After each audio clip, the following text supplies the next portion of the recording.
O que faria se a sua bondade, dada de coração, se transformasse numa traição que lhe poderia custar a vida?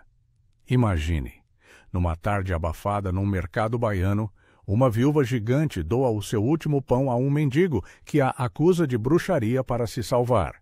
Ei, amigos, esta é uma história sobre a misericórdia e o preço da justiça no Brasil do século XIX. Antes de mergulhar no drama, subscreva o canal e ative o sino. O final vai surpreendê-lo. O que você faria se sua bondade se voltasse contra você como uma lâmina afiada? Imagine uma viúva gigante zombada por uma multidão impiedosa em um mercado escaldante da Bahia do século XIX, oferecendo seu último pão a um mendigo faminto, só para ele atrair com uma acusação de feitiçaria que ameaça sua vida. Olá, galera! Bem-vindos de volta ao canal de Histórias que Mexem com a Alma. Antes de mergulharmos nessa trama de drama social e redenção, inscreva-se agora, ative o sininho e curta o vídeo, porque o final dessa jornada vai te deixar sem fôlego e questionando tudo. O sol do meio-dia caía como um martelo de fogo sobre o mercado de Pedra Branca, no sertão da Bahia, transformando o ar em uma sopa espessa de poeira e suor. Eulália dos Prazeres, com seus quase 2 metros de altura, que a faziam se curvar como um tronco de jequitibá sob o peso do céu, arrastava os pés pela trilha de terra batida, o vestido de chita desbotada colando à pele úmida como uma segunda camada de culpa. Aos 29 anos, viúva de um capataz que morrera na geada impiedosa de uma seca esquecida, ela carregava nas costas uma cesta de vime vazia, exceto por um pão solitário, embrulhado em um pano puído que ainda guardava o cheiro de mofo da cabana de pau a pique, onde vivia sozinha. O mercado fervilhava, mercadores gritavam preços de mandioca e feijão, mulas relinchavam sob o jugo de cargas pesadas, e o aroma acre de peixe seco se misturava ao doce pegajoso de rapadura derretendo ao calor, criando uma sinfonia sufocante que Eulália conhecia como o dorso da própria mão calejada. Ela parou à beira da multidão, os ombros largos projetando uma sombra irregular sobre o chão rachado, como se o próprio sol a temesse. As vozes ao redor subiram em um coro familiar de sussurros que se transformavam em risos abafados. Olha a giganta, vai engolir o mercado inteiro. E Eulália sentiu o peso deles como pedras em uma enxurrada, erodindo o que restava de sua dignidade. Seus pés, calçados em alpargatas remendadas, afundavam na poeira vermelha, seca como os ossos de um boi esquecido no campo, e o ar quente subia em ondas que distorciam as figuras dos feirantes, tornando os fantasmas dançantes em um delírio coletivo. Fazia anos que ela evitava o centro do burburinho, preferindo as margens onde as carroças de fazendeiros estacionavam, carregadas de sacos de milho que exalavam um cheiro terroso, úmido de chuva recente. Mas a fome roía seu ventre como um rato invisível, e o pão em sua cesta era o último resquício de uma colheita minguada, prometido a si mesma como uma promessa quebrada de sobrevivência. Um grupo de mulheres, com saias rodadas e lenços amarrados sobre os cabelos cacheados, parou a poucos passos, fingindo examinar cestas de tomates maduros que pingavam suco viscoso sob o sol. Ela deve ter pacto com o diabo para crescer assim, né, Maria? Olha o tamanho daqueles braços. Podiam esmagar um homem como uma goiaba. Aqui falava uma costureira de olhos estreitos, chamada Rosalina, ergueu a voz o suficiente para que o riso se espalhasse, como fogo em palha seca.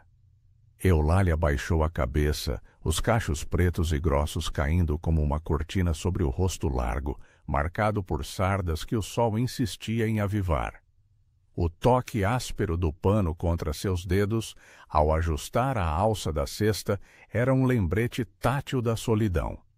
Ninguém tocava nela desde o enterro de Joaquim, seu marido, cujas mãos fortes agora eram só poeira sob a cruz de madeira no cemitério da vila. Ela engoliu em seco, o gosto amargo de bile subindo pela garganta, misturado ao sal do suor que escorria pela nuca. Mas o mercado não perdoava fraquezas. Um menino magro, de uns 10 anos, com calças curtas e sujas de lama, correu entre as pernas dos adultos, tropeçando de propósito contra as de Eulália. Ele caiu de joelhos, fingindo dor, e gritou: "Ai, a giganta me derrubou, ela quer me comer vivo."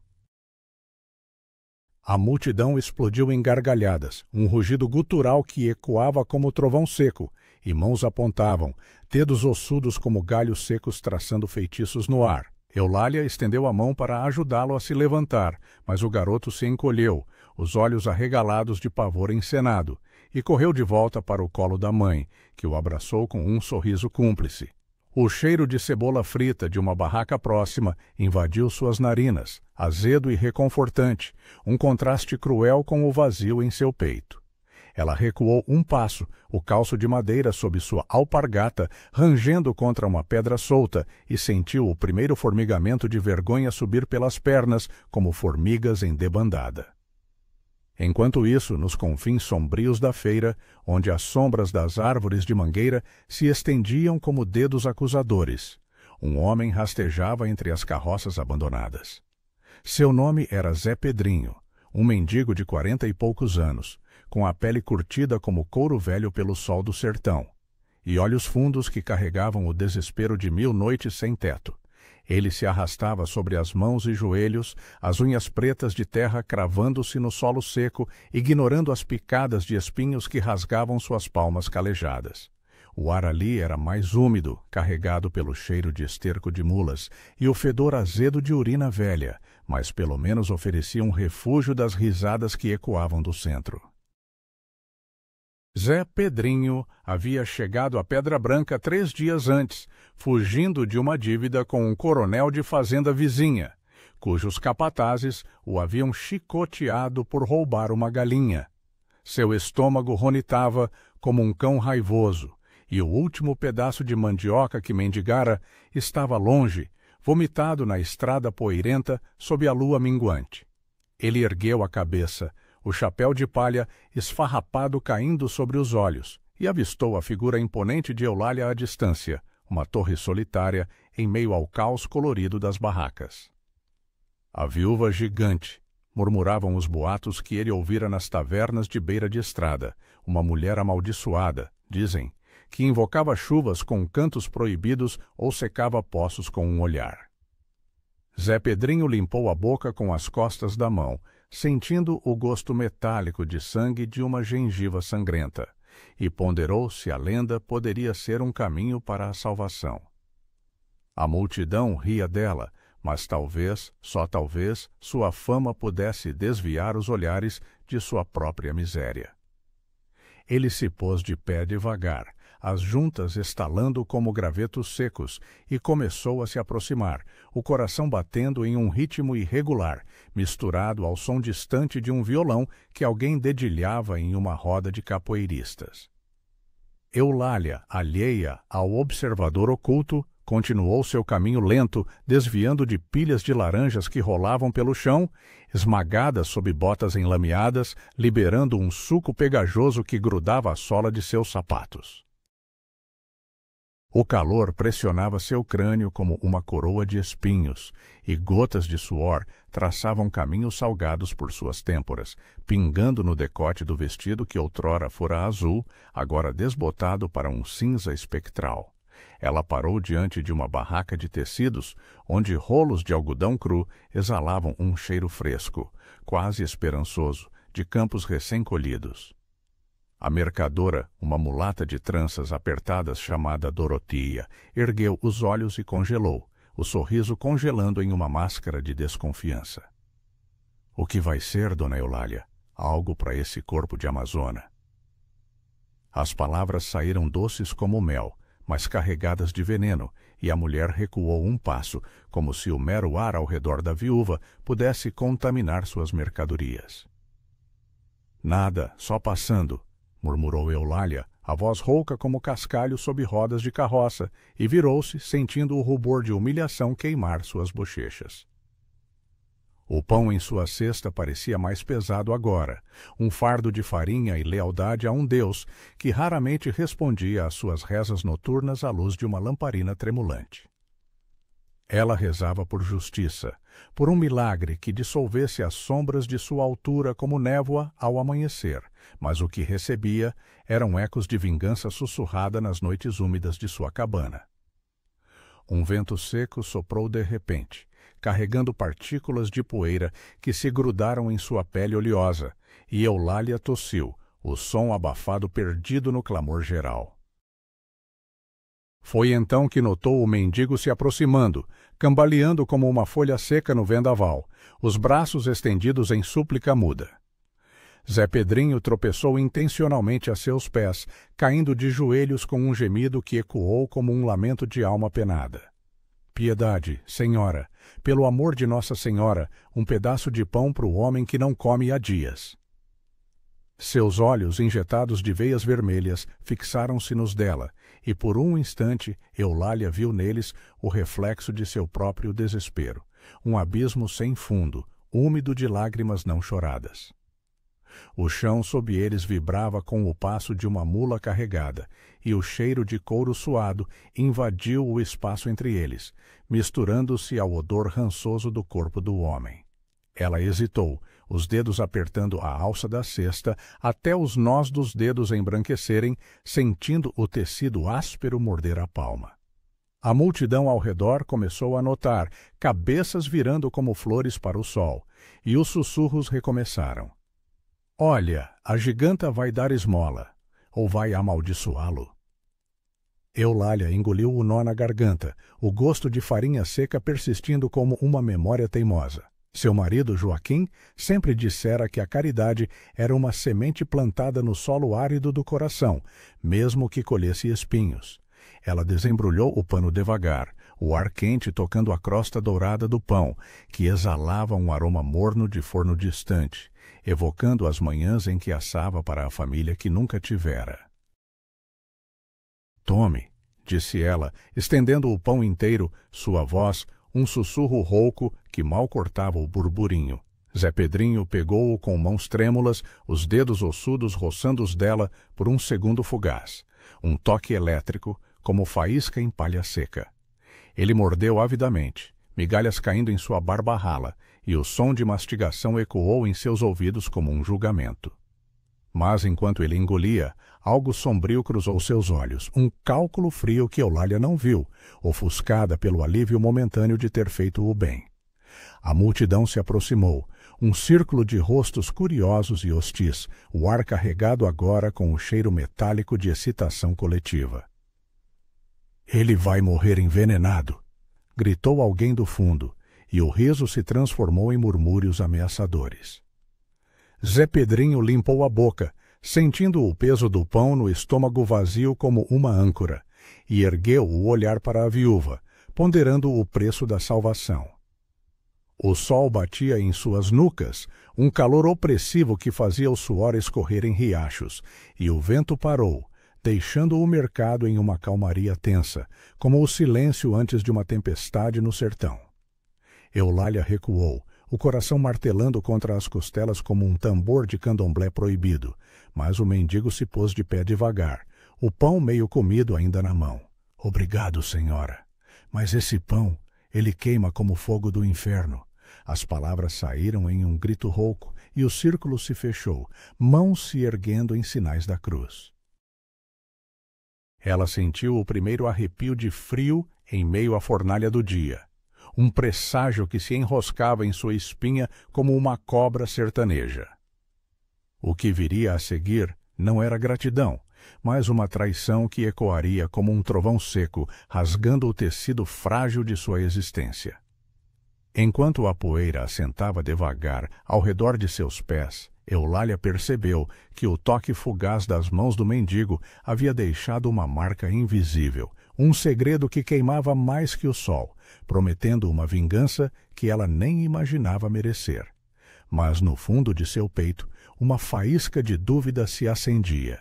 E se o milagre que buscava estivesse desguiado não no pão, mas no eco de uma traição que ainda pairava no ar quente como fumaça de fogueira apagada. A multidão se fechou em torno de Eulália, como um laço de cipó se contraindo, os rostos suados e avermelhados, pelo sol transformados em máscaras de julgamento sob o céu implacável de pedra branca. O grito de Zé Pedrinho ainda ecoava, um lamento fingido que se misturava ao zumbido das moscas sobre pilhas de frutas podres, liberando um cheiro azedo de decomposição que grudava na garganta como catarro. Ela recuou um passo, o calço de sua alpargata esmagando uma casca de laranja que estalou sob o peso.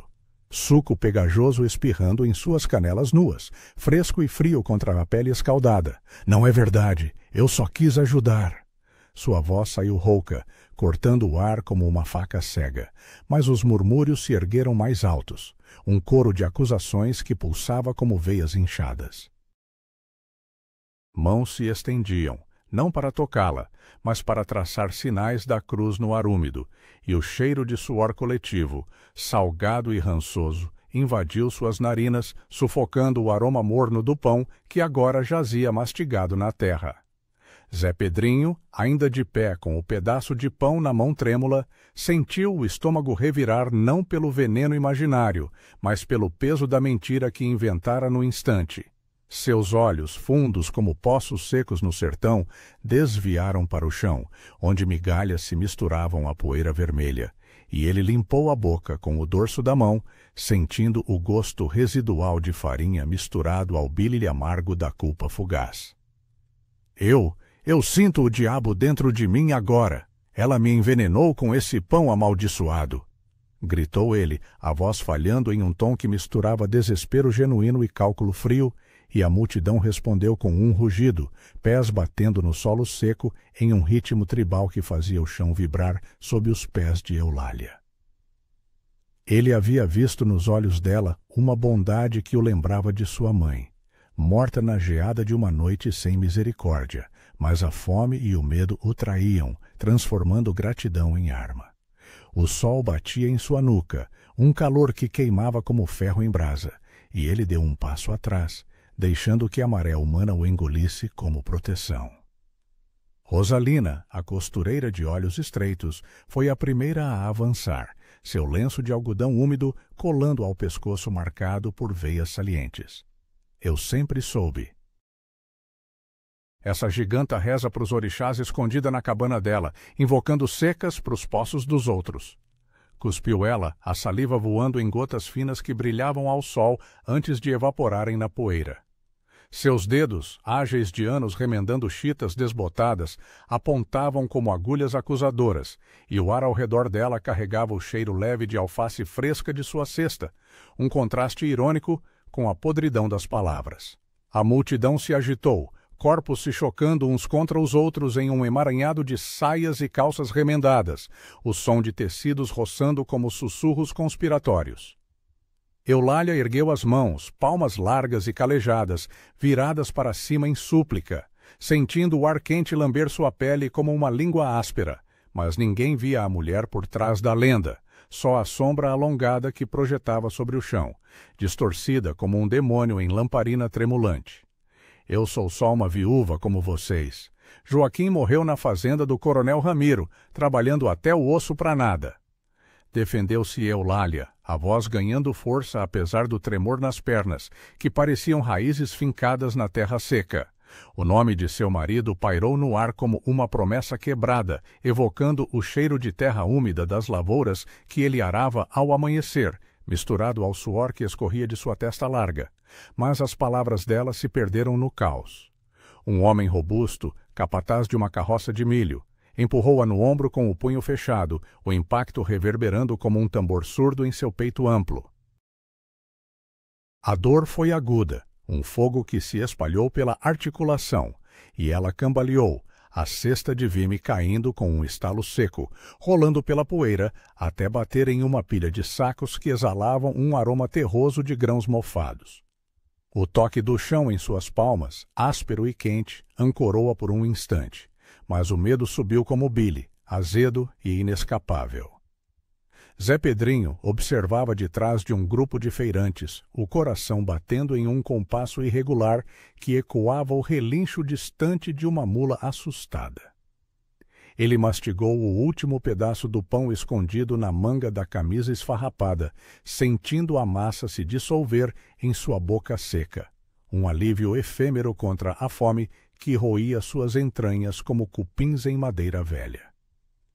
"Perdão, senhora", murmurou para si mesmo, as palavras se perdendo no vento seco que soprava agora, carregando partículas de poeira que picavam seus olhos injetados.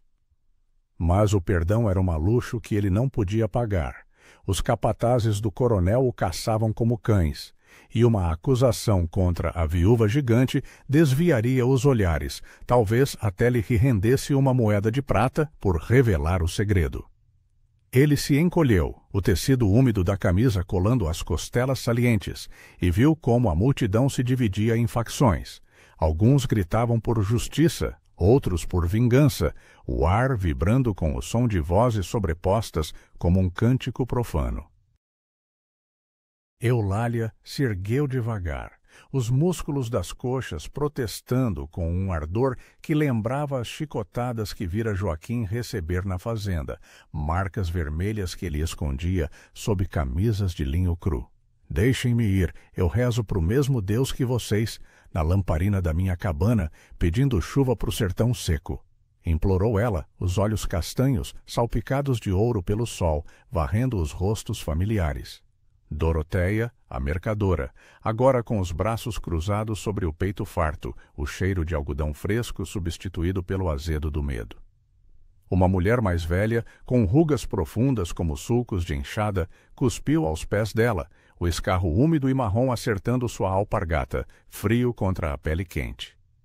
"Feiticeira, você secou o poço da minha fazenda ano passado, com aqueles olhos de cobra", acusou a idosa, a voz trêmula como folhas engeada, e o círculo se apertou, corpos pressionando contra o dela em uma onda sufocante de calor humano. De repente, um empurrão mais forte veio do flanco. O capataz, com bigode espesso e mãos como raízes de mandioca, agarrou seu braço, os dedos cravando na carne macia sob a manga da chita, um aperto que queimava como brasa. "Segurem a bruxa! Vamos levá-la para o padre na igreja de São Bento!" berrou ele, e a multidão avançou em um surto, mãos se estendendo como garras, o som de unhas roçando o tecido ecoando em seus ouvidos. Eulália se debateu, o braço se libertando com um rasgão audível da costura, fios de linha soltos voando como teias ao vento, e ela correu. Ou tentou, as pernas longas tropeçando em uma pilha de cestos vazios que se derrubaram com estalos secos, espalhando vime pelo chão. O ar chicoteava seu rosto, carregado de poeira que se grudava às lágrimas que agora escorriam, salgadas e quentes, traçando caminhos frios em suas bochechas coradas. Atrás dela, os gritos se multiplicavam. "Peguem ela! Não deixem a giganta fugir para o mato!"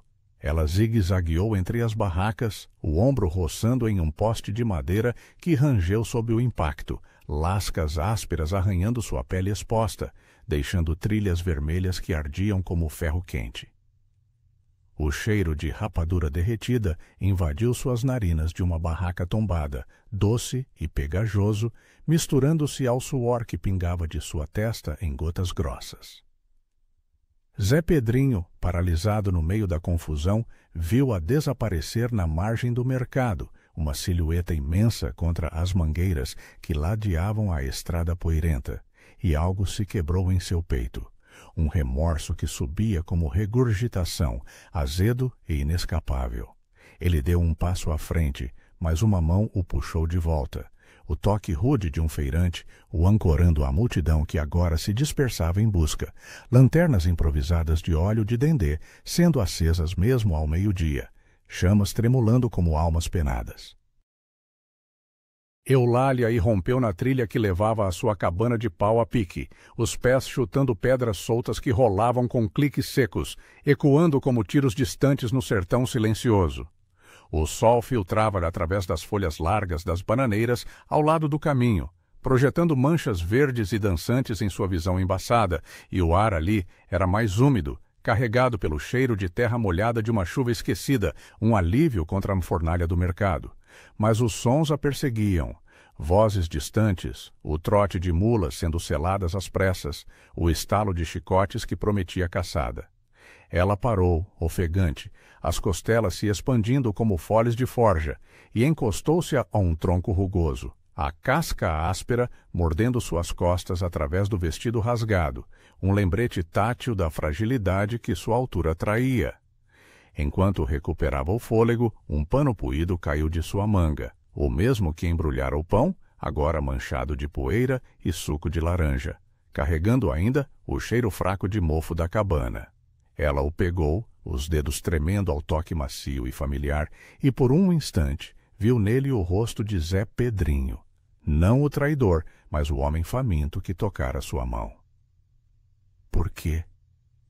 Sussurrou para o vazio, a voz se perdendo no canto de um sabiá distante, melódico e indiferente. Mas o remorso não era só dele. No dela, uma dúvida se enraizava, profunda como raiz de juca. E se sua misericórdia fosse mesmo uma maldição, atraindo o mal como luz, atrai mariposas à lamparina? A trilha se estendia adiante, sombreada e traiçoeira, e Eulália soube que a verdadeira perseguição mal começara. Não a dos homens com foices e tochas, mas a que roía de dentro, um desespero que sussurrava promessas de vingança ou rendição. E no horizonte, uma nuvem escura se formava, não de chuva, mas de algo mais sombrio, que pairava como o julgamento de um deus sertanejo. A cabana de pau a pique se erguia como uma ferida aberta no coração do sertão, suas paredes de barro rachado exalando o cheiro úmido de terra velha, misturado ao mofo que se insinuava pelas frestas como um segredo indesejado. Eulália tropeçou na soleira de madeira apodrecida, o impacto reverberando em suas canelas como um eco de chicotadas antigas, e caiu de joelhos no chão de terra batida, onde palha seca pinicava sua pele exposta através do rasgão no vestido. O ar dentro era mais fresco, um alívio pegajoso contra o fogo do meio-dia lá fora, mas carregado pelo aroma acre de ervas secas penduradas no teto baixo, arruda e guiné colhidas em promessas de proteção contra o mal-olhado que agora parecia rir dela. Ela se arrastou até o canto escuro, as mãos tateando o assoalho irregular até encontrar a lamparina de barro, fria e poeirenta ao toque, e acendeu-a com um fósforo que chiou como um sussurro acusador, a chama dançando em tons alaranjados que projetavam sombras alongadas em suas paredes, distorcendo sua silhueta gigante em um monstro de contos noturnos.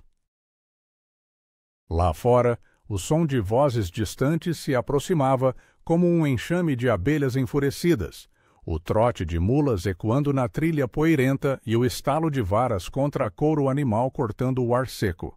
Eulália pressionou as costas contra a parede, sentindo as irregularidades do barro se moldarem às suas omoplatas como dedos ossudos, e o suor frio escorreu por sua espinha, misturando-se ao sal das lágrimas que secavam em trilhas rígidas em suas bochechas.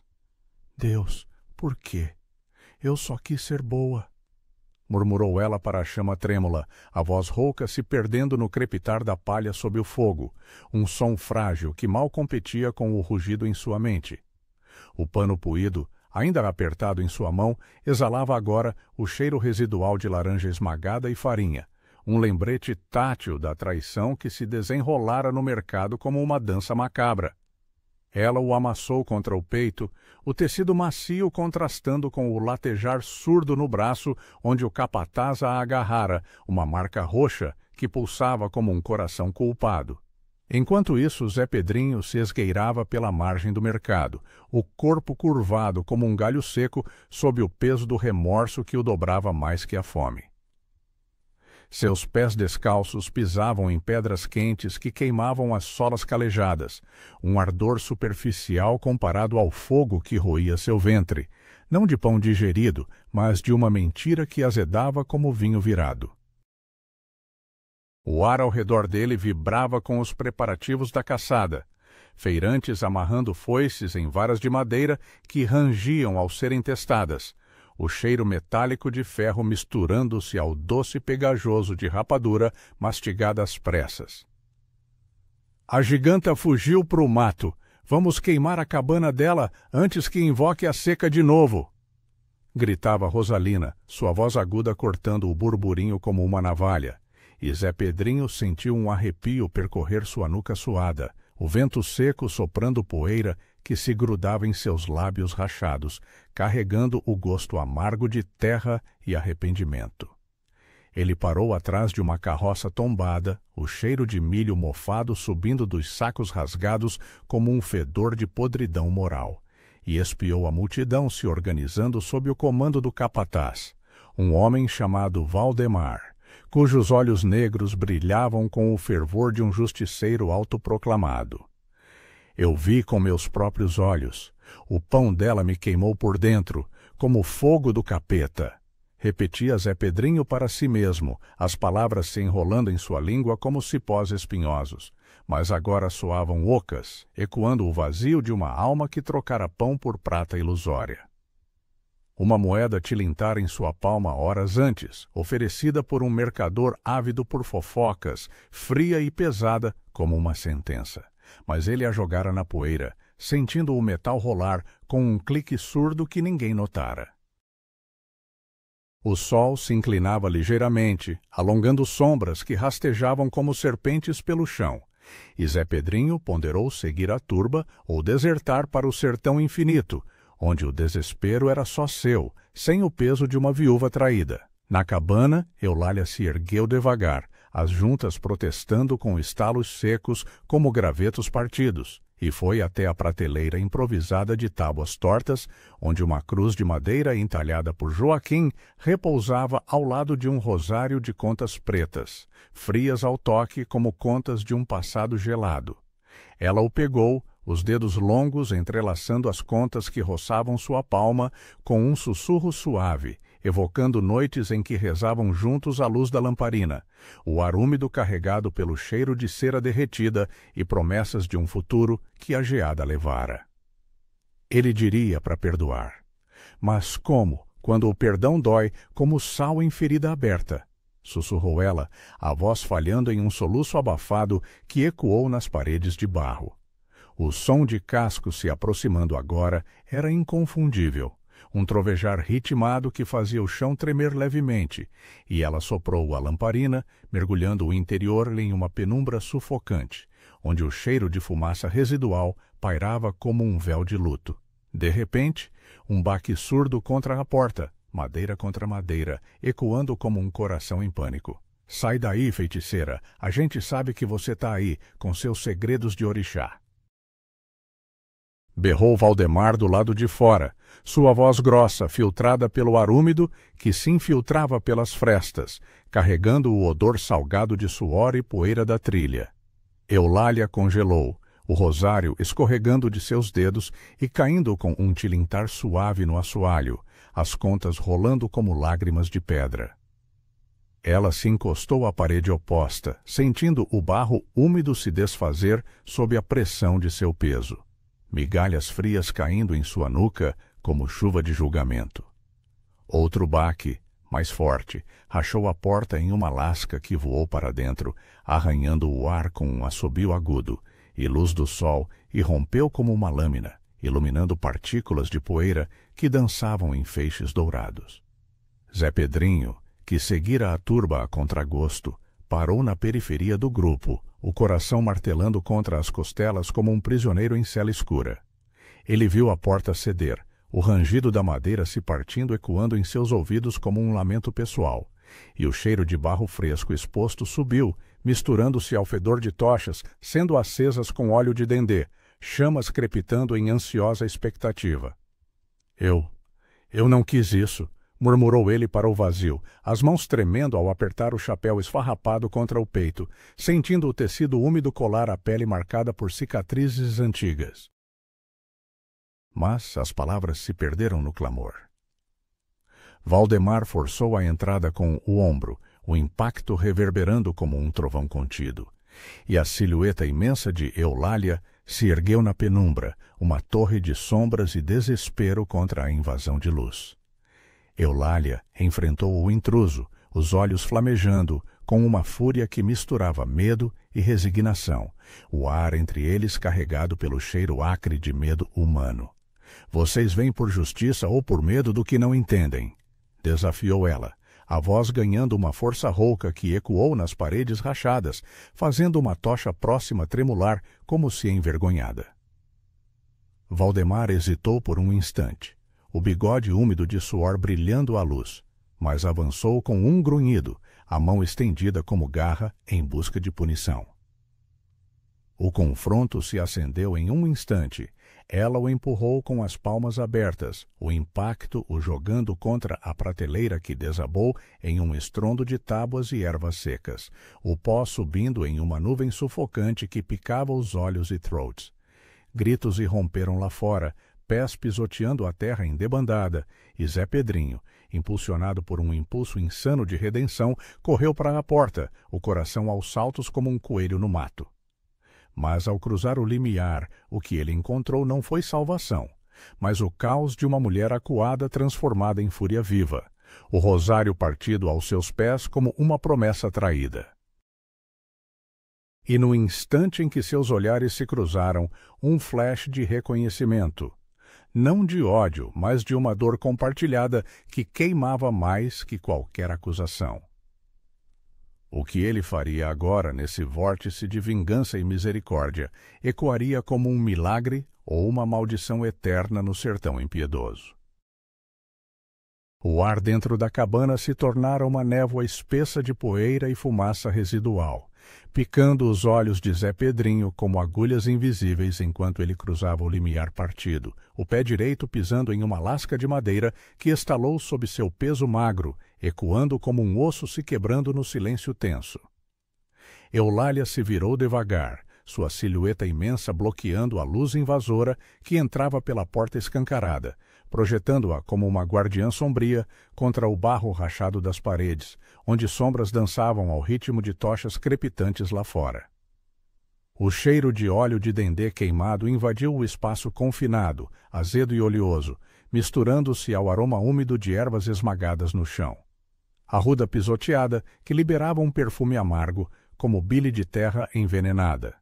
Seus olhos se encontraram por um segundo eterno, os dela flamejando com uma mistura de fúria e confusão, castanhos profundos salpicados de faíscas douradas pelo sol filtrado, enquanto os dele, fundos e injetados, carregavam o peso de uma confissão não dita, refletindo o brilho trêmulo de uma lamparina tombada. Você, sussurrou Eulália, a voz rouca se enrolando no ar como cipó espinhoso, e ela deu um passo à frente, o assoalho rangendo sob suas alpargatas remendadas como um lamento de madeira velha.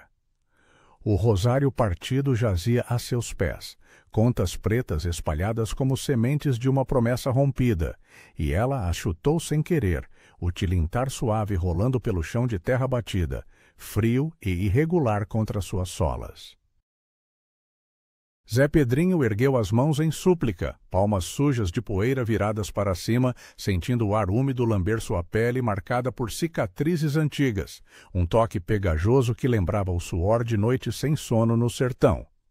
Eu não vim para machucar, senhora.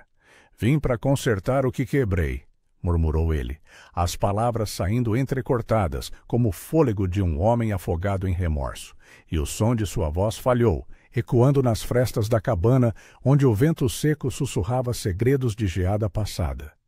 Lá fora, o clamor da turba crescia como uma enchente no rio seco, vozes sobrepostas gritando, queimem a bruxa!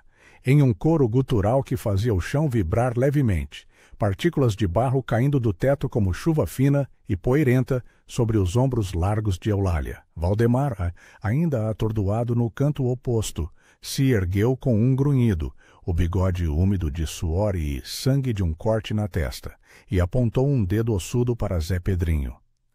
Traidores! Esse mendigo é cúmplice dela, invocando o diabo com pão enfeitiçado!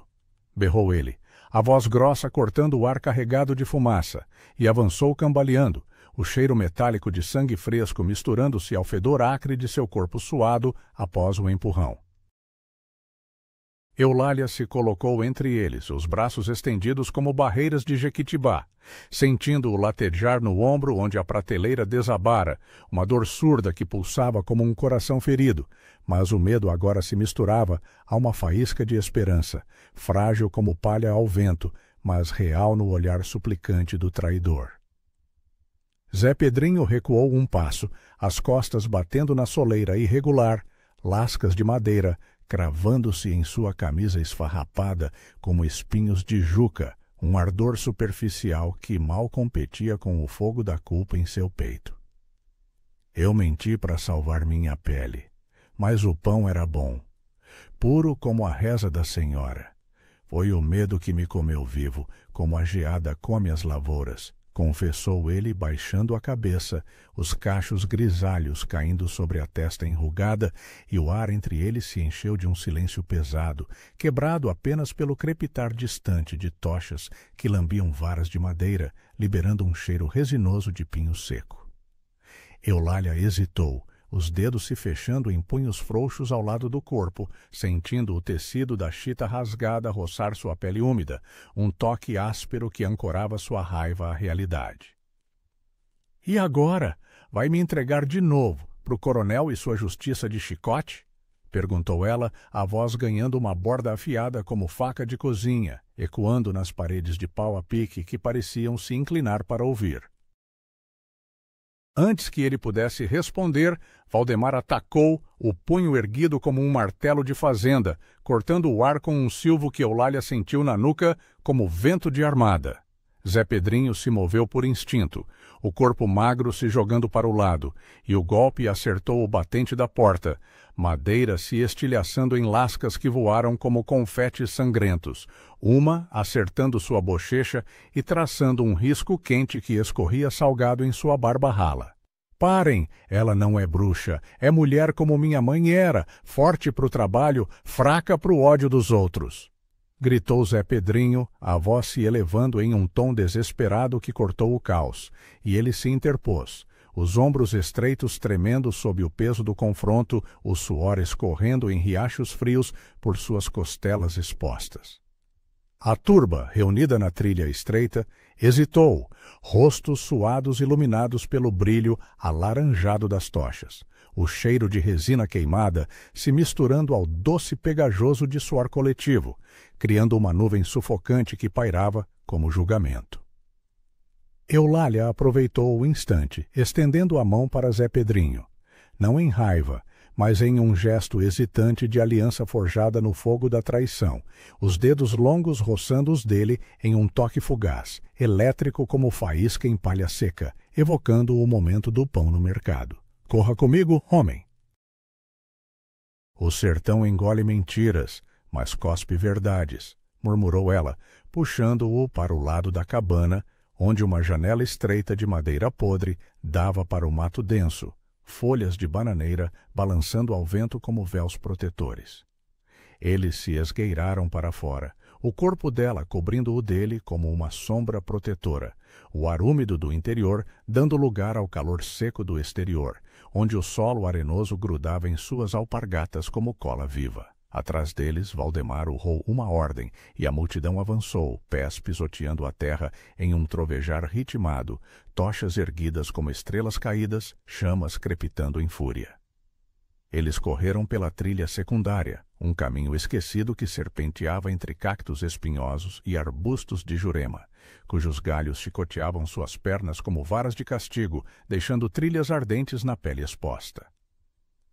O som de galhos se partindo ecoava como tiros de espingarda velha, e o cheiro de seiva resinosa subia do solo pisoteado, misturando-se ao azedo do medo que suava de seus poros.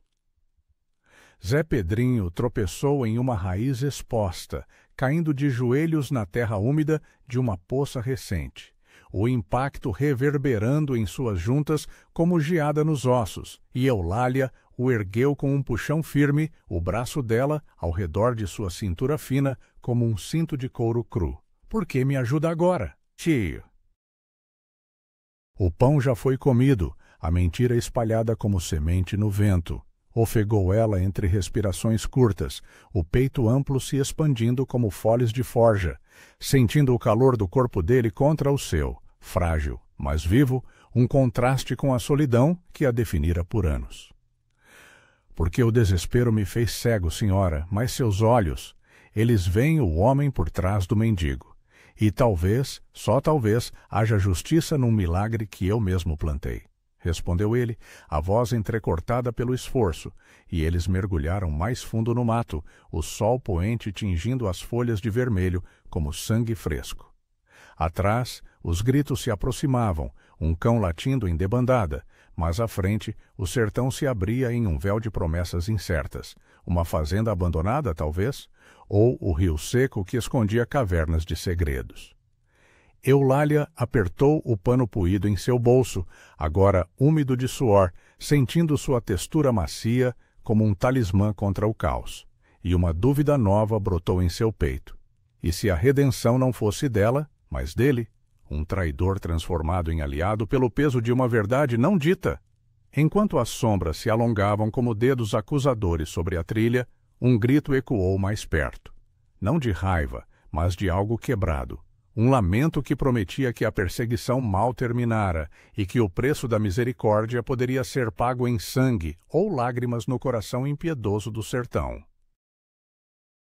As folhas de Jurema chicoteavam as pernas de Eulália como dedos vingativos, cada galho se partindo com um estalo seco que ecoava no crepúsculo avermelhado do sertão, liberando um aroma resinoso e amargo que se grudava à sua pele suada como uma segunda camada de culpa. Zé Pedrinho corria ao seu lado, o fôlego curto e irregular como o latido de um cão perdido, seus pés descalços afundando na areia fofa que queimava solas calejadas, um ardor que subia pelas panturrilhas como fogo lento de geada interna. O sol poente derramava uma luz alaranjada sobre o mato denso, tingindo os cactos como sentinelas sangrentas, e o ar esfriava devagar, carregado pelo cheiro úmido de terra remexida por raízes antigas, um contraste cruel com o calor opressivo que ainda pulsava em suas veias. Atrás deles, os gritos da turba se aproximavam em ondas, misturados ao relincho de mulas e o estalo de varas contra couro, um ritmo tribal que fazia o coração de Eulália martelar contra as costelas como um tambor de candomblé proibido. Eles mergulharam em uma clareira escondida, cercada por um emaranhado de cipós pendurados como teias de aranha gigante, onde o chão se nivelava em um tapete de folhas secas que rangiam sob seus passos, frias e quebradiças ao toque. Eulália parou abruptamente, puxando Zé Pedrinho para trás de um tronco caído, coberto de musgo úmido, que exalava um cheiro terroso de decomposição lenta, como segredos enterrados há anos. Aqui. Eles vão passar reto se formos quietos, sussurrou ela, a voz rouca se enrolando no ar parado, e pressionou o dedo contra os lábios, sentindo o gosto salgado de suor em sua própria pele. Ele assentiu, os olhos fundos brilhando com o pavor de um homem que trocara fome por caçada, e se agachou ao lado dela, o corpo magro tremendo contra o dela, um calor frágil, quase reconfortante, que contrastava com a solidão que a definira desde a morte de Joaquim, cujas mãos fortes agora eram só eco em seus sonhos. O som da perseguição cresceu, um rugido coletivo que invadiu a clareira como uma enchente no rio seco. Botas pisoteando folhas, tochas crepitando em fúria, chamas lambendo o ar com um chiado sibilante que liberava fumaça acre de resina queimada, picando suas narinas como pimenta moída.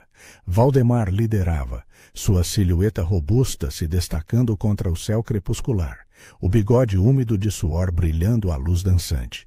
E ele ergueu a tocha, o calor irradiando como uma fornalha próxima, fazendo o suor escorrer em riachos frios pela nuca de Eulália. A giganta e o cão dela. Eu sinto o cheiro de bruxaria no vento.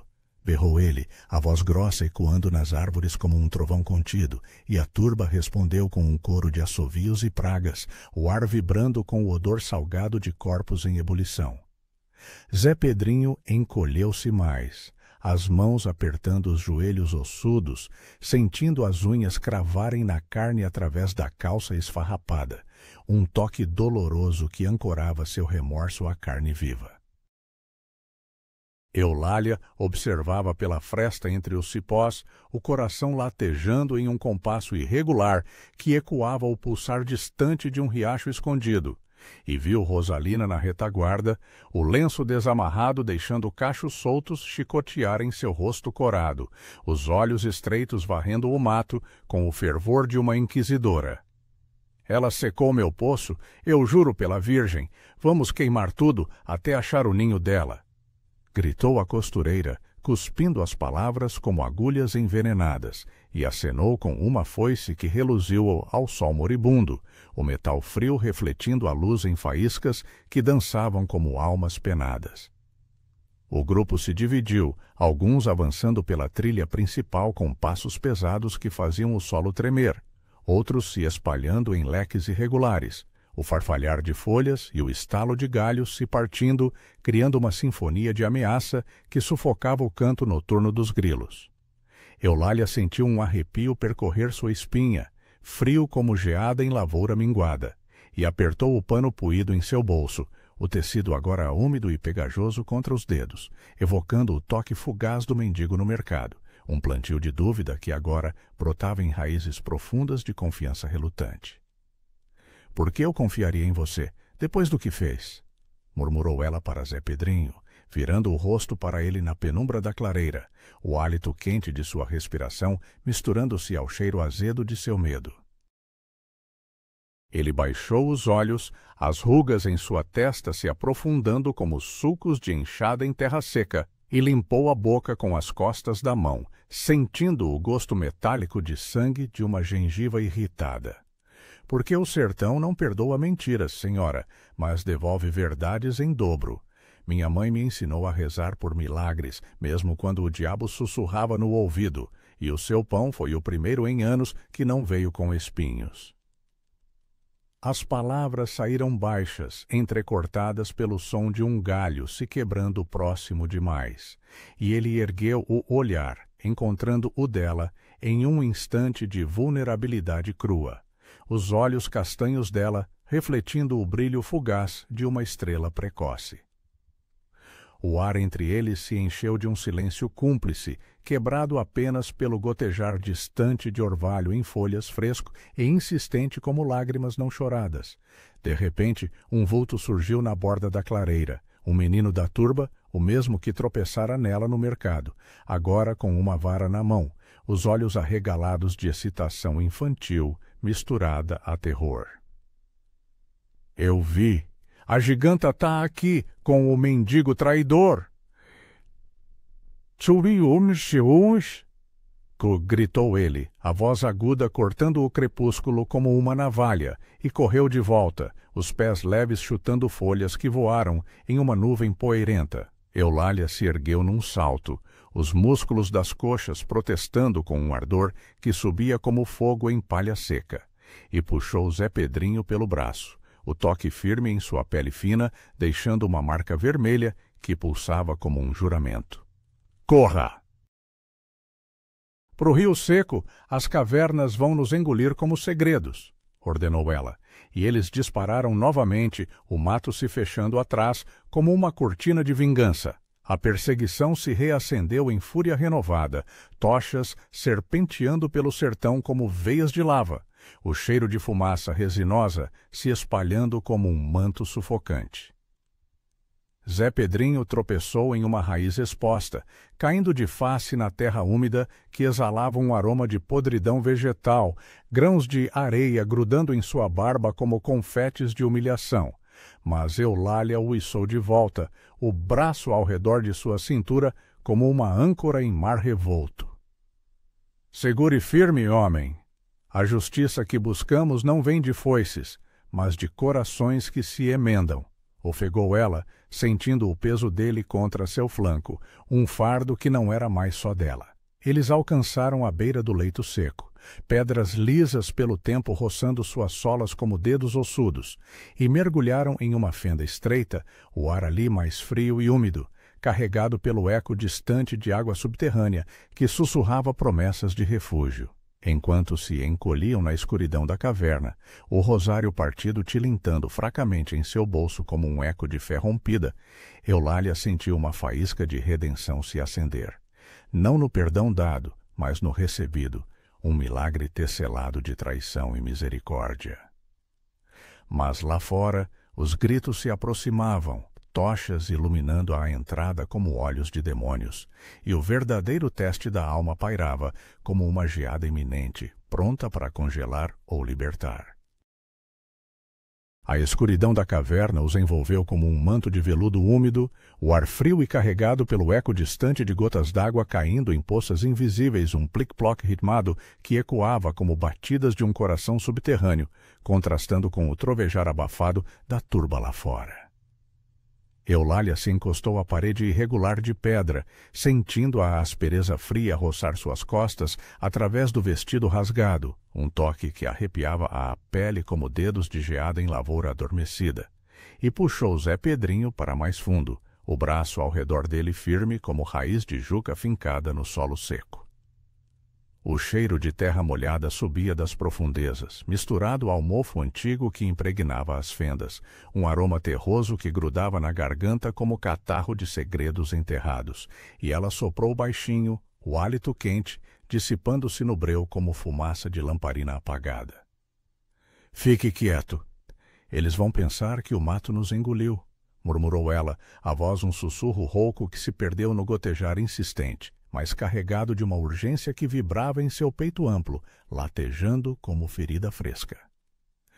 Zé Pedrinho assentiu na penumbra, o corpo magro tremendo contra o dela, e sentiu o calor de sua presença como um bálsamo contra o frio que subia das pedras, um contraste com as noites solitárias em que o sertão o castigava com ventos secos que cortavam a carne como navalhas.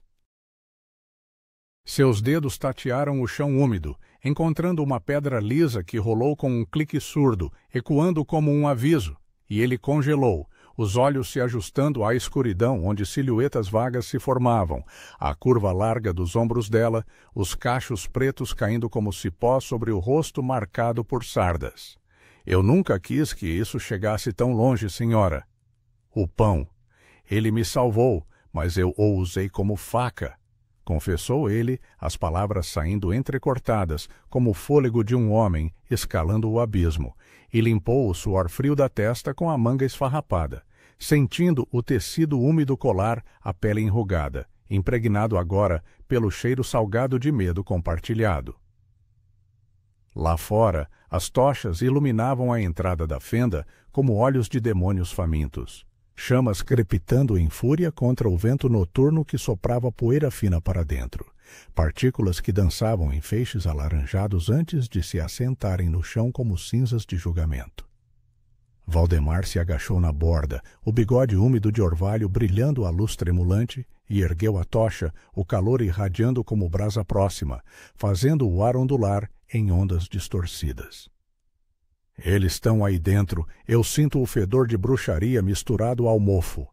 Entrem, homens, antes que invoquem os espíritos do rio seco, ordenou ele, a voz grossa reverberando nas paredes rochosas, como um trovão contido, e a turba avançou, botas pisoteando pedras soltas que rolavam com estalos secos, ecoando na caverna como tiros de espingarda velha. O cheiro de resina queimada invadiu o refúgio, azedo e sufocante, misturando-se ao odor úmido da terra, e sombras alongadas se projetaram para dentro, dedos negros rastejando pelo chão em busca de presas. Eulália apertou o rosário partido em seu punho, as contas frias e irregulares mordendo a palma como dentes de uma promessa rompida, evocando as noites em que Joaquim o entrelaçava em seus dedos calejados, rezando por chuva no sertão impiedoso, o ar da cabana carregado pelo cheiro de cera e esperança teimosa. Se nos pegarem, não negue nada. Diga a verdade, homem. Talvez ela seja o milagre que o diabo teme, sussurrou ela, virando o rosto para ele na escuridão, o hálito morno roçando sua bochecha barbada, um toque íntimo que carregava o peso de uma aliança forjada no fogo da traição. Zé Pedrinho engoliu em seco. o gosto amargo de bile subindo pela garganta, misturado ao resíduo farinhento do pão, que ainda pairava em sua memória como um talismã de redenção, e assentiu, sentindo uma faísca de coragem se acender em seu peito oco, fraca como chama de lamparina ao vento, mas suficiente para erguer a cabeça. O primeiro vulto surgiu na entrada, uma silhueta distorcida pela luz das tochas. Rosalina, com a foice erguida como foice da morte, os cachos soltos chicoteando o rosto corado pelo esforço, e ela tateou o ar com a ponta da lâmina, o metal frio reluzindo em faíscas que dançavam como estrelas caídas. Eu vejo olhos no escuro. A giganta e seu demônio de mendigo venham para a justiça do coronel. Cuspiu ela, a voz aguda cortando o breu como agulha em chita desbotada, e avançou, o calço de sua alpargata rangendo contra uma pedra solta que rolou para o abismo, ecoando em um lamento prolongado.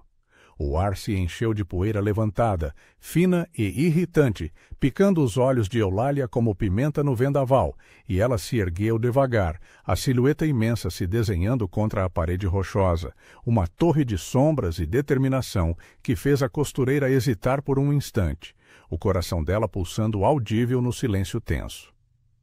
Chega de mentiras, Rosalina. Você me odeia pelo que não sou, mas eu sei do seu segredo, as rezas pros orixás na calada da noite, pedindo chuva pros seus campos minguados, desafiou Eulália, a voz ganhando força rouca, que ecoou nas profundezas como um cântico ancestral, carregado pelo cheiro úmido de musgo que subia das poças, fresco e insistente como lágrimas da terra. A mulher congelou, os olhos estreitos se arregalando em choque, a foice tremendo em sua mão suada, e o ar entre elas vibrou com o peso de uma verdade não dita, um espelho quebrado de hipocrisia que refletia o medo coletivo do sertão. Valdemar irrompeu atrás, empurrando-a para o lado com o ombro robusto, o impacto reverberando como um baque surdo, e ergueu a tocha, chamas lambendo o ar próximo o suficiente para que o calor lambuzasse o rosto de Eulália, seco e opressivo como o sol do meio-dia. Zé Pedrinho se pôs de pé ao lado dela, as pernas trêmulas fincadas na pedra fria que mordia suas solas descalças como geada nos ossos, e ergueu a voz em um grito rouco que cortou o caos. Parem. Foi eu quem mentiu, por medo do chicote do coronel. O pão dela era bênção, não maldição. Coma-o e sinta a verdade no estômago vazio que todos carregamos. As palavras saíram como um rio represado, ecoando nas paredes úmidas que devolviam o som em camadas distorcidas, e a turba hesitou na entrada, rostos suados iluminados pelo brilho alaranjado, o cheiro de suor coletivo misturando-se ao mofo da caverna em uma nuvem sufocante. Valdemar rosnou, avançando com o punho cerrado, o ar silvando ao redor dele como vento de armada, mas Zé Pedrinho se interpôs, o corpo magro bloqueando o caminho em um ato de bravura frágil, o toque da mão de Eulália em seu ombro, ancorando-o como raiz em solo árido. O confronto explodiu em um instante. Valdemar o empurrou contra a parede, o impacto reverberando em um gemido abafado, que ecoou como lamento de alma penada, pedras soltas caindo em cascata fina sobre eles, frias e irregulares como confetes de julgamento. Eulália avançou, o braço estendido empurrando o capataz para trás com força que o fez cambalear, o calço de sua bota escorregando na umidade do chão, e o ar se encheu de gritos sobrepostos, pragas, súplicas, o crepitar das tochas que lambiam as bordas da fenda, liberando fumaça acre que picava os olhos e throats. Rosalina largou a foice com um clangor metálico que rolou pelo declive, ecoando em um adeus tilintante, e recuou, os olhos cheios de uma dúvida nova que rachava sua certeza como geada em barro. E se o diabo for o medo em nós mesmos? Murmurou ela, a voz falhando em um sussurro que se perdeu no clamor, mas alto o suficiente para que alguns na turba baixassem as armas, foices e varas caindo com estalos secos no solo pedregoso. Zé Pedrinho se ergueu, o ombro latejando como ferida aberta, sentindo o sangue quente escorrer pela manga, salgado e pegajoso contra a pele, e encarou Valdemar, os olhos fundos flamejando com uma luz que não era de lamparina, mas de redenção crua. Vá embora, capataz. Conte ao coronel que a giganta salvou um mendigo, não o envenenou, e que a verdadeira feitiçaria é o ódio que planta secas nos corações. As palavras pairaram no ar úmido, pesadas como o orvalho em folhas, e o homem hesitou, o bigode tremendo, o calor da tocha agora uma brasa moribunda em sua mão. A turba se agitou, murmúrios subindo como névoa matinal, o cheiro de resina apagada se misturando ao frescor da caverna, e devagar, como o rio voltando ao leito, eles recuaram, sombras se retraindo para a noite do sertão. Eulália estendeu a mão para Zé Pedrinho, os dedos entrelaçando os dele sobre o rosário partido, as contas frias selando um pacto silencioso, e eles emergiram para o luar prateado que banhava o leito seco, o ar noturno fresco lambendo suas peles suadas como bálsamo de milagre. O pano puído, caído no chão da caverna, ficou para trás como relíquia de traição superada, e no horizonte, uma estrela solitária piscava, prometendo que a misericórdia, mesmo traída, colhia frutos em solos improváveis. Mas no peito dela, uma quietude nova se instalava, não de vitória, mas de uma paz frágil, tecida de perdão e cicatrizes, ecoando a justiça sussurrada do sertão que, por fim, devolve o que se planta com honestidade. A bondade, mesmo envenenada pela dúvida, florescia como jurema no seco, e Eulália soube, ao sentir o toque hesitante do mendigo em sua palma, que o verdadeiro milagre era o laço forjado no abismo, um fio que o amanhecer testaria com luz impiedosa. O que você faria se, em um ato de desespero, comprasse uma casa em ruínas por R$ 99 só para descobrir um viúvo quebrado escondido lá, tramando vingança contra um coronel cruel que destruiu suas vidas? E se essa aliança improvável entre duas almas feridas levasse a um pacto de redenção mútua entre névoas e segredos ancestrais de Minas Gerais? Antes de mergulharmos nessa trama de drama social e thriller místico, inscreva-se no canal e ative o sininho, porque o final dessa história vai te deixar sem ar. O que você faria se, num ato de puro desespero, comprasse uma casa em ruínas por R$ 99, só para encontrar, numa manhã nublada, um viúvo quebrado escondido ali, urdindo uma vingança contra um coronel impiedoso?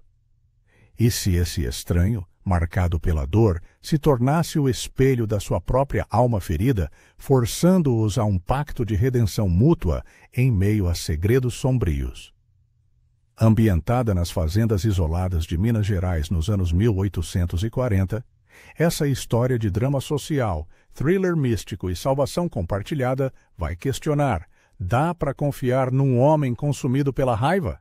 Antes de mergulharmos nessa trama de névoa e promessas quebradas, inscreva-se no canal e ative o sininho, porque o desfecho vai te deixar sem fôlego. A chuva fina caía como um véu de lágrimas sobre o morro de Pedra Negra, encharcando o vestido de chita desbotada de Ana Luísa, enquanto ela subia o caminho íngreme, os pés afundando na lama úmida que grudava como desespero à sola das alpargatas gastas. Aos 30 anos, com o peso de uma viuvez recente e 2 filhos pequenos deixados na cabana de pau a pique da tia, em Ouro Preto, ela sentia o cheiro de terra molhada misturado ao sal das próprias lágrimas, um aroma que lhe recordava as noites em que rezava pela alma do marido, levado pela febre amarela no ano anterior. O leilão havia sido um sussurro desesperado na feira de Mariana, uma casa em ruínas no topo do morro, abandonada desde a época das bandeiras, vendida por R$ 99 a quem ousasse arrematar. É mal assombrada, cochichara o escrivão, os olhos estreitos como fendas na geada que às vezes cobria os campos de Minas. Mas Ana Luísa, com as mãos calejadas de fiar algodão na fazenda alheia, não tinha escolha.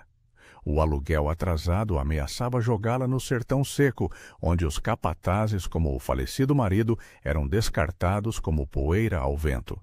Ela parou no patamar irregular de pedra, o coração martelando como o badalo de uma lamparina ao vento, e ergueu os olhos para a silhueta da casa.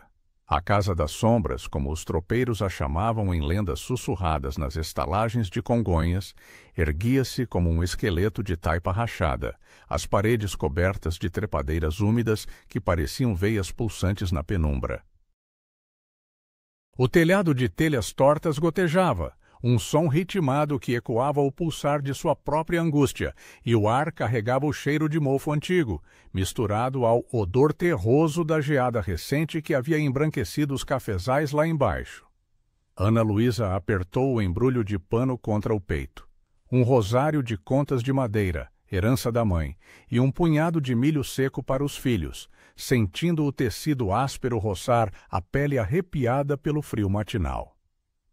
Deus me perdoe, murmurou ela, a voz rouca, como o crocitar de um curiango no brejo, mas preciso de um teto, mesmo que seja este inferno esquecido.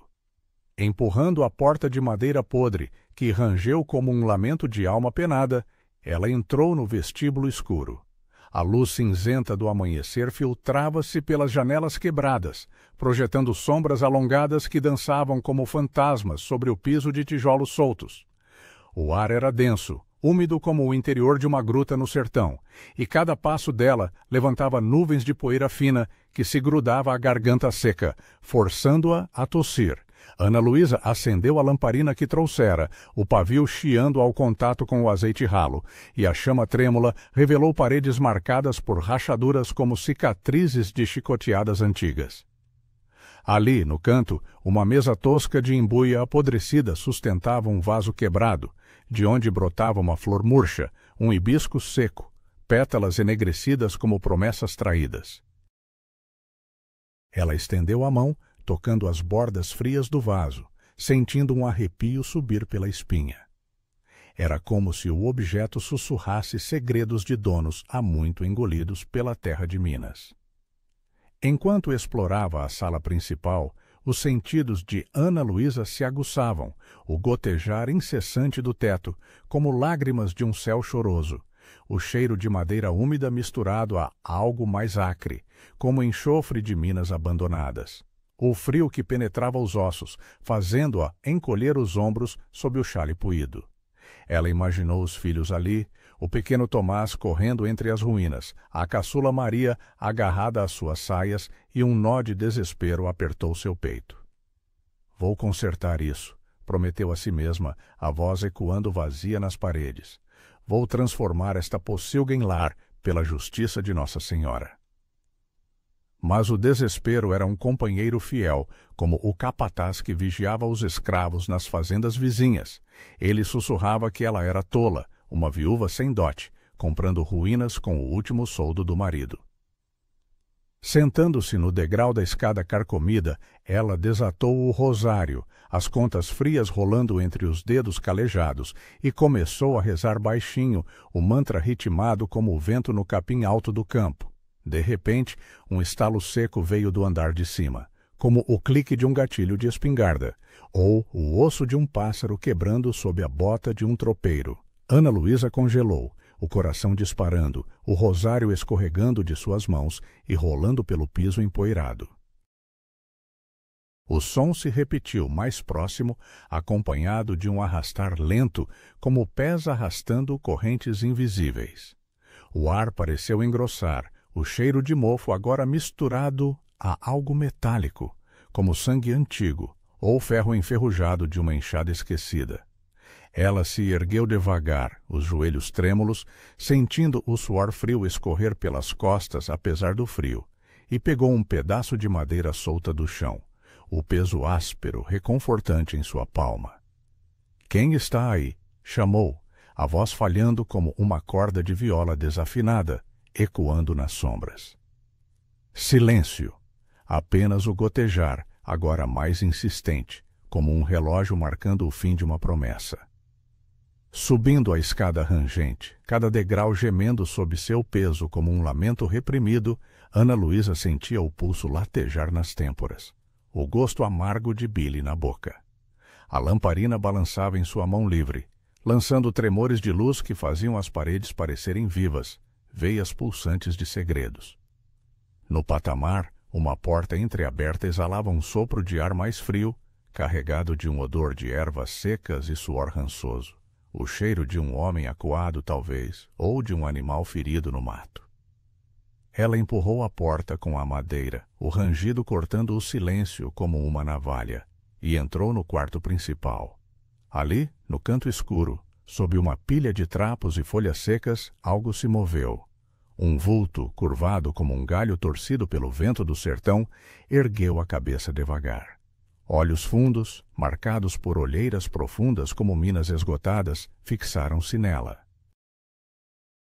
Era um homem, barba desgrenhada, salpicada de cinza, as roupas rasgadas coladas à pele magra pelo orvalho da noite.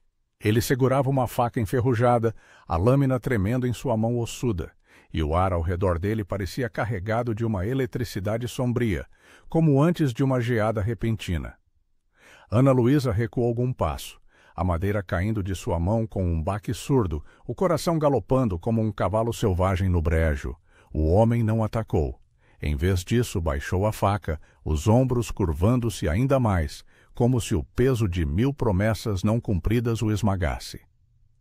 "Não grite, senhora", murmurou ele, a voz rouca como o croar de um sapo na chuva, carregada de um sotaque das fazendas de São João del Rei. Eu não sou fantasma. Sou só Bento, um pobre coitado que fugiu da própria sombra." O cheiro dele invadiu o quarto. Suor azedo misturado ao mofo das paredes, e algo mais, como pólvora úmida de um mosquete escondido. Ela sentiu o frio do chão subir pelas pernas, o gosto de medo na língua, mas também uma faísca de curiosidade, como o primeiro raio de sol após a geada. Quem era esse estranho, escondido em sua nova casa, os olhos flamejando, com uma vingança que parecia devorá-lo por dentro? Bento se arrastou para a luz fraca da lamparina, revelando cicatrizes antigas no braço, marcas de chicote, talvez, ou de uma briga em alguma venda de tropeiros. "Eu vim para cá há semanas", explicou, a voz entrecortada como um rosário interrompido, fugindo do coronel Ramiro de Albuquerque. Ele matou minha mulher, queimou nossa cabana de pau a pique perto de Lavras. Diz que foi acidente, mas eu sei a verdade. Eu planejo justiça, senhora, com esta faca e o que resta de minha alma." Ana Luísa o observou, o peito arfando, sentindo o tecido do vestido colar, a pele suada. O coronel Ramiro, o nome ecoou como um trovão em sua mente. Ela ouvira sussurros na feira, um fazendeiro poderoso, dono de terras que se estendiam como serpentes pelo Vale de Minas, conhecido por sua mão de ferro com capatazes rebeldes e viúvas que ousavam reclamar heranças. Seu próprio marido havia trabalhado em uma de suas fazendas e fora demitido por questionar o pagamento em réis falsos. "Você é louco", sussurrou ela, mas sem convicção, o medo misturando-se a uma raiva antiga, como o cheiro de café torrado no fogo baixo. "Esta casa é minha agora. Saia antes que eu chame os vigias." Ele riu, um som seco como folhas mortas pisadas, e estendeu a mão, revelando um medalhão de prata opaca pendurado em uma corrente fina, um objeto que tilintou suavemente, captando a luz da lamparina como um olho acusador. "Sua? Por 99 réis?" O escrivão mentiu. "Esta casa carrega maldições mais antigas que o Império. Mas fique, senhora. Talvez Deus nos tenha jogado aqui para uma promessa maior." Ana Luísa hesitou, o toque frio do medalhão ecoando em sua memória. Algo em sua infância, uma história de tia sobre relíquias de bandeirantes que traziam vingança ou salvação. O ar no quarto pesava, o gotejar do teto agora como um coração batendo em uníssono com o dela. Ela poderia correr, voltar para a tia e o desespero conhecido, ou ficar, arriscando-se a um aliado quebrado, cuja dor espelhava a dela como o nevoeiro que subia do vale. Mas enquanto Bento recolhia a faca, murmurando uma reza entre dentes, ela sentiu um arrepio. E se essa ruína não fosse fim, mas o começo de uma justiça compartilhada? O dia avançava devagar sob o céu nublado, o nevoeiro enrolando-se no morro como fumaça de uma fogueira apagada, e Ana Luísa, contra todo instinto, não chamou os vigias.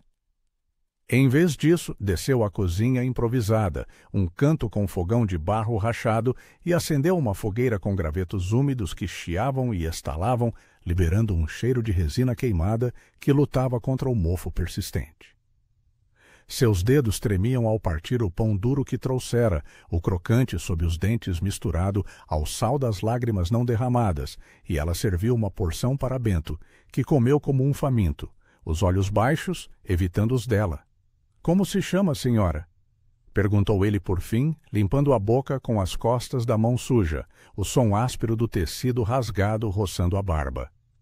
"Ana Luísa, de Mariana", respondeu ela, a voz firme apesar do tremor interno, sentindo o calor da fogueira aquecer as palmas geladas. "Viúva de um capataz, mãe de 2. Comprei isso por desespero, não por loucura." Eles falaram em fragmentos, como tropeiros trocando notícias na estrada poeirenta. Bento contava de sua fazenda perdida, as noites em que ouvia os gritos da esposa ecoando nas paredes de taipa, o coronel Ramiro rindo com seus homens armados, o cheiro de fumaça e carne queimada impregnando o ar.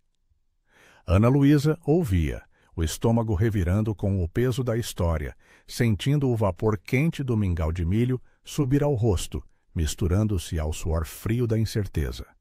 Sua própria dor transbordava em sussurros.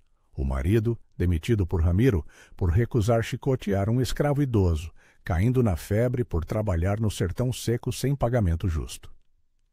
"Ele nos deixou sem nada", disse ela, os dedos apertando o rosário no colo, as contas duras como pedras de Minas.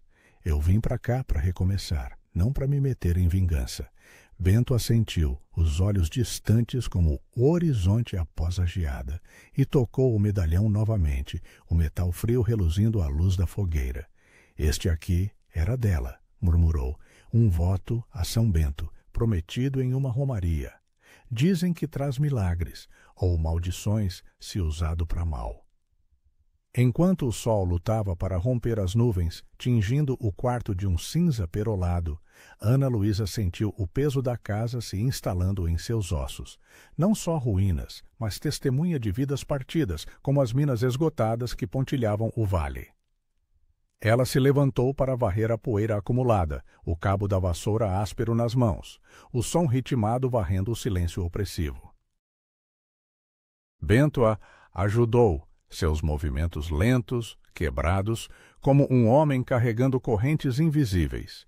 E juntos eles revelaram um baú antigo sob o assoalho, coberto de teias que grudavam como segredos à pele.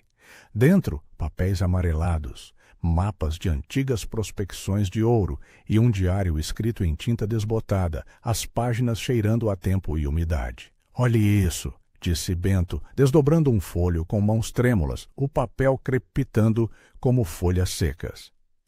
Era uma carta, dirigida ao coronel de Albuquerque, datada de 1830, acusando-o de roubar terras de uma família de tropeiros. Ana Luísa leu em voz alta, a voz ecoando rouca, sentindo um frio repentino percorrer-a a espinha, apesar do fogo crepitante. O microcosmo da casa parecia conspirar. Um vento súbito uivou pela chaminé, apagando a lamparina com um sopro gelado, deixando-os na penumbra onde sombras dançavam como acusações. "Ele está em toda parte", sussurrou Bento, os olhos arregalados, o cheiro de pólvora imaginária, pairando no ar. Ana Luísa acendeu o pavio novamente, as chamas lambendo o vidro sujo, e por um instante viu no reflexo do medalhão o rosto de seu marido, ou talvez o dela própria, uma viúva marcada pela injustiça, como Bento.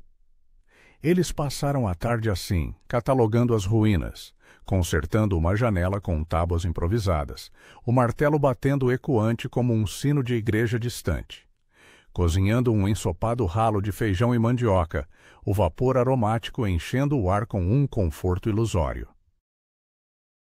Mas, sob as palavras casuais, a tensão crescia, como o nevoeiro subindo do rio abaixo, e Ana Luísa se pegava olhando para a faca de Bento, guardada no cinto, brilhando à luz declinante. Ao entardecer, quando o céu se tingiu de um roxo chuvoso, um barulho distante os alertou.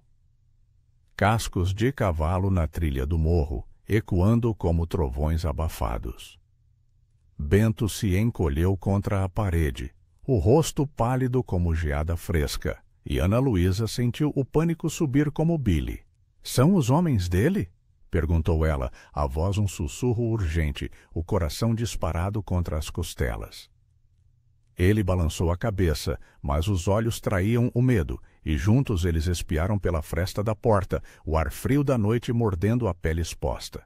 Eram apenas tropeiros passando, carregando mulas carregadas de café, o cheiro de couro e suor animal misturando-se ao vento úmido. Mas o incidente plantou uma semente de dúvida. E se o coronel já soubesse da casa arrematada? E se Bento fosse mais do que um fugitivo, um ímã para o perigo que ela tanto temia? Enquanto a noite caía, pesada como um manto de luto, Ana Luísa deitou-se no catre improvisado, o colchão de palha rangendo sob seu peso, o cheiro de ervas secas aliviando o mofo. Bento montou guarda na porta, a silhueta recortada contra a lua velada, e ela ouviu sua respiração irregular como um animal ferido.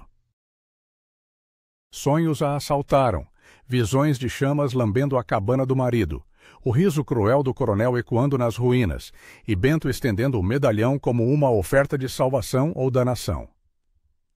Acordou suando, o gosto salgado na boca, e viu que ele ainda velava, os dedos traçando as gravuras no metal. — Durma, Ana Luísa, murmurou ele, sem virar. — Amanhã eu conto o plano todo, mas lembre, vingança é uma promessa que queima quem a faz. Ela assentiu no escuro, o frio da noite penetrando os ossos, sentindo que a casa, com seus segredos úmidos e ecos antigos, os havia unido em um pacto frágil. Mas quanto tempo até que o nevoeiro revelasse as rachaduras? E quando o primeiro canto de galo rasgou o silêncio, um som agudo como um aviso, Ana Luísa se perguntou se o milagre que Bento prometia seria justiça, ou apenas outra ruína para engolir suas almas. O sol nascente filtrava-se pelas frestas das tábuas, tingindo o quarto de um dourado pálido, que mal dissipava o cheiro de umidade persistente, e Ana Luísa acordou com o peso de uma decisão não tomada, o corpo dolorido contra o catre de palha úmida. Ela se esgueirou para fora do quarto, os pés descalços, sentindo o frio pegajoso do piso de tijolos irregulares, cada passo ecoando como um sussurro de dúvida na casa adormecida. O ar da manhã carregava o aroma de orvalho misturado ao café fraco que Bento preparara na véspera, um resquício amargo que grudava na garganta como arrependimento. Sentando-se à mesa tosca, ela desembrulhou o pano com o rosário, as contas de madeira roçando os dedos calejados, frias como promessas não cumpridas, e começou a traçar os nós com os polegares, murmurando uma Ave-Maria que se perdia no gotejar distante do telhado. Bento desceu a escada rangente momentos depois, os ombros encurvados sob a camisa rasgada, o medalhão balançando contra o peito como um pêndulo de destino. Seus olhos, ainda assombrados pelo sono agitado, encontraram os dela, e por um instante o silêncio entre eles vibrou com o crepitar da lenha remanescente na lareira, um som seco que lembrava ossos quebrando no sertão. Sonhei com ela de novo, disse Bento, a voz grave como o ribombar de um trovão abafado nas montanhas de Minas, enquanto se servia de um gole de água turva de uma caneca lascada. O líquido escorreu pela barba desgrenhada, deixando um rastro salgado que ele limpou com o dorso da mão, os nós dos dedos brancos de tensão.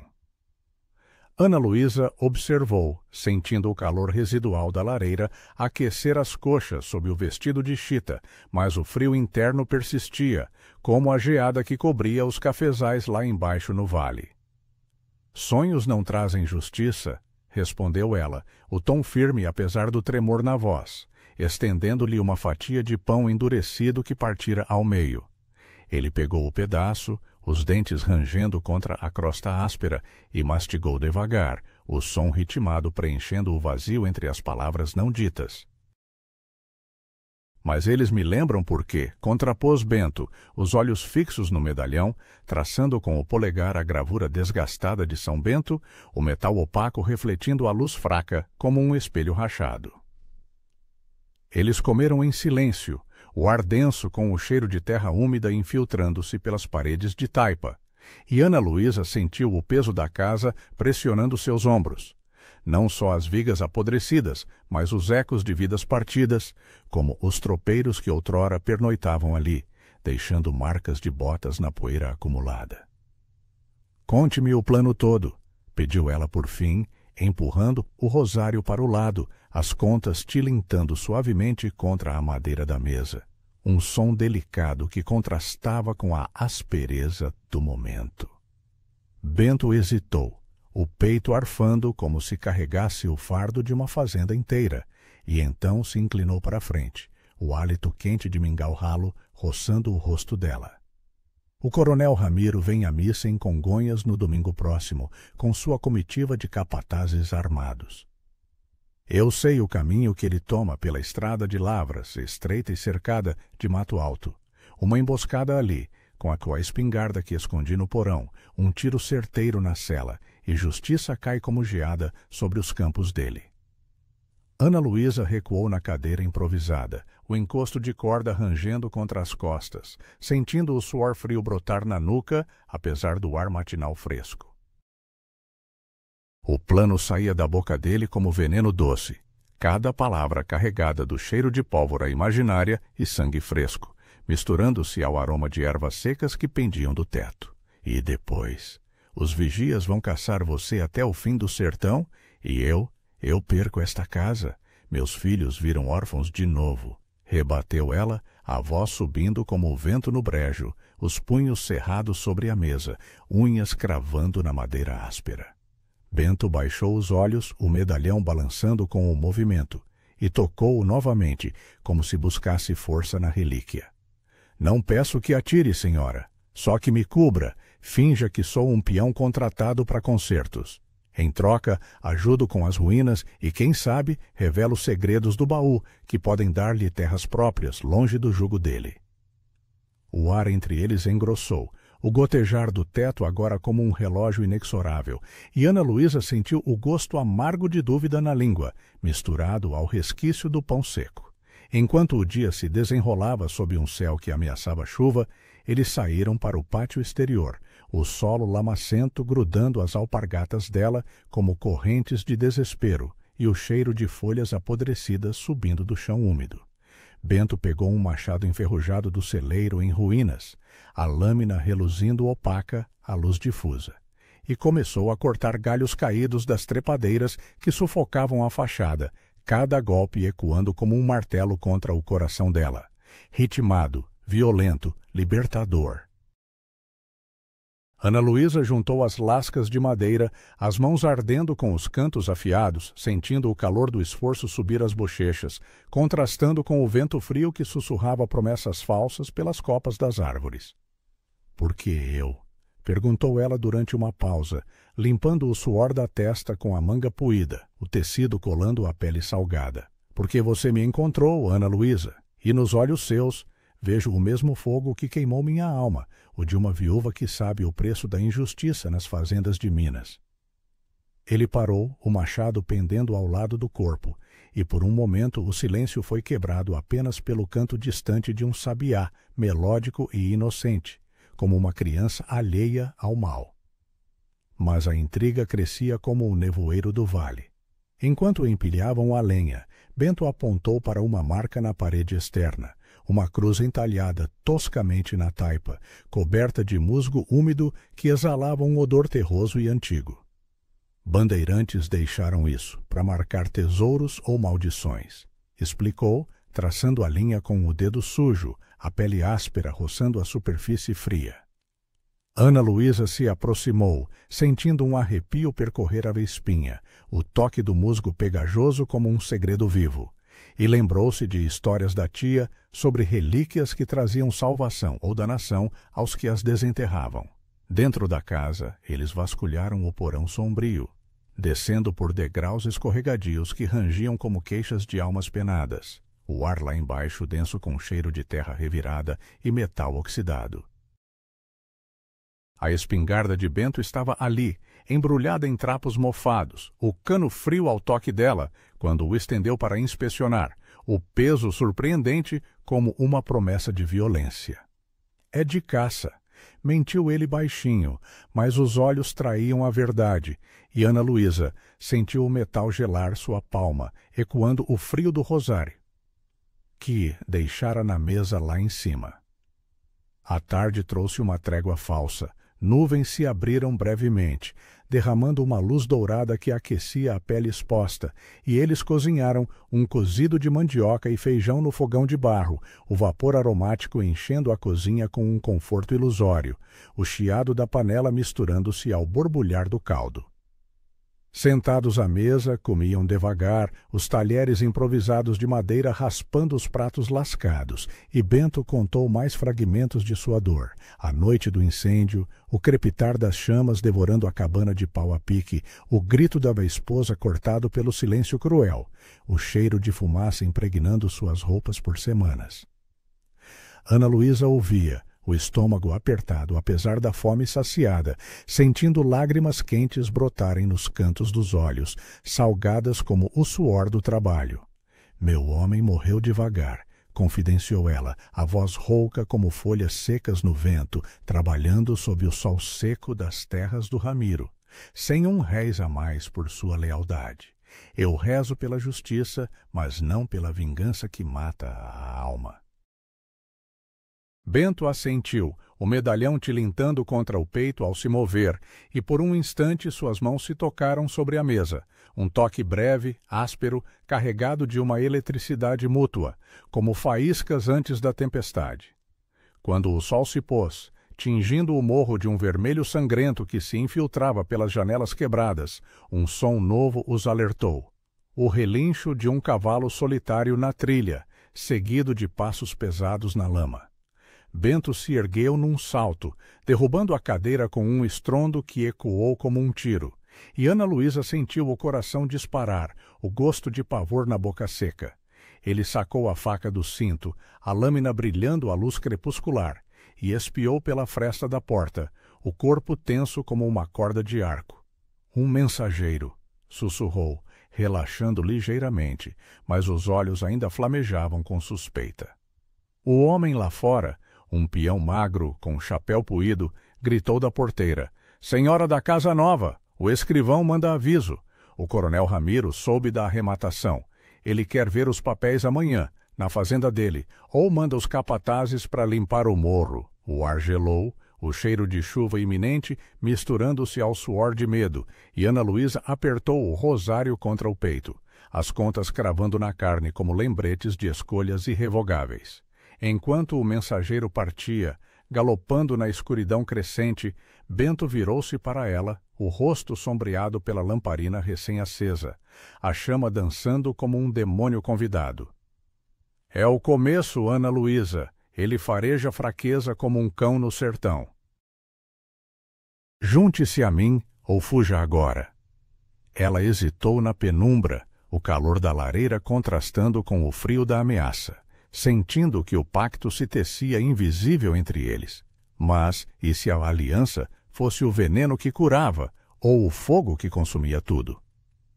E no silêncio que se seguiu, com o vento uivando como um lamento de viúva, Ana Luísa se perguntou se o medalhão de Bento carregava não só a dor dele, mas o milagre que poderia redimi-los, ou condená-los à geada eterna do esquecimento. A névoa da madrugada envolvia o morro como um sudário úmido, e Ana Luísa acordou com o coração apertado, o eco das palavras do mensageiro martelando em sua mente como cascos de cavalo na trilha lamacenta. Ela se levantou do catre, os pés tocando o piso frio que exalava um cheiro de terra revirada, misturado ao resquício de fumaça da lareira apagada, e caminhou até a janela quebrada, onde o ar gelado mordia a pele exposta sob o xale puído. O vale lá embaixo despertava devagar, com o canto rouco de curiangos ecoando no brejo distante, um som que parecia lamentar as promessas não cumpridas da noite anterior. Bento já estava de pé, agachado perto do fogão de barro, soprando as brasas com um fole improvisado de couro rachado. O crepitar das lenhas úmidas liberava um aroma acre de resina queimada, que lutava contra o mofo persistente das paredes de taipa. Seus olhos, injetados de noites mal dormidas, ergueram-se para ela, carregados de uma determinação febril, como o brilho de uma lamparina ao vento. "Não podemos esperar o sol nascer", murmurou ele, a voz baixa e urgente, enquanto estendia uma caneca de café ralo, o vapor quente subindo em espirais que embaçavam o ar entre eles. Ana Luísa pegou o recipiente, sentindo o calor reconfortante infiltrar as palmas calejadas, mas o líquido amargo desceu pela garganta como bile, deixando um gosto de dúvida e ferro. Eles se sentaram à mesa tosca, o rosário dela ao lado do medalhão dele, as duas relíquias tocando-se casualmente como aliados improváveis. E Bento desdobrou um mapa amarelado tirado do baú, as dobras crepitando como folhas secas sob o toque áspero de seus dedos. "A fazenda do Ramiro fica a 2 léguas daqui, pelo caminho das pedras", explicou, traçando uma linha com o carvão queimado, o traço irregular fumegando levemente no ar úmido.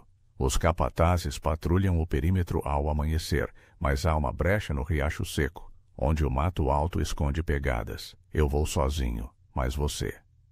Você pode desviar os olhos deles com uma história de viúva necessitada, pedindo esmola ou trabalho." Ana Luísa inclinou-se para a frente, o cheiro de café misturando-se ao odor terroso do mapa, e sentiu um arrepio subir pela espinha ao imaginar os homens armados do coronel. Sombras com chicotes e espingardas, cujos sussurros na feira de Mariana já a faziam encolher. "E se me reconhecem? Meu marido trabalhou lá, Bento. Eles sabem do nosso desespero. Vão farejar a mentira como cães no sertão."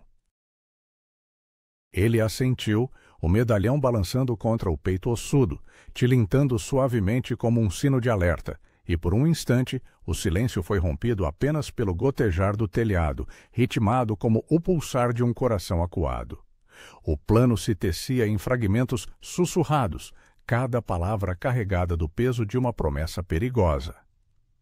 Bento esconderia a espingarda no alforje de uma mula emprestada dos tropeiros vizinhos, fingindo ser um caçador de onças, ela, com o vestido de chita limpo e o rosário visível no pescoço, bateria à porta da senzala para espalhar o rumor de uma doente na casa do morro, distraindo os vigias enquanto ele se aproximava do solar principal.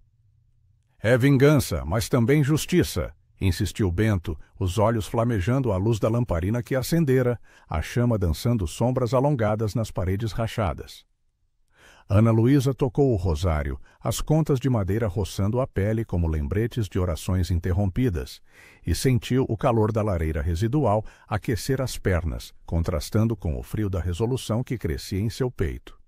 "Justiça não sangra mãos inocentes", rebateu ela, a voz rouca como o crocitar de um pássaro no nevoeiro, mas já imaginando o rosto do coronel, o homem que negara o soldo final ao seu marido, deixando-os na poeira do sertão seco.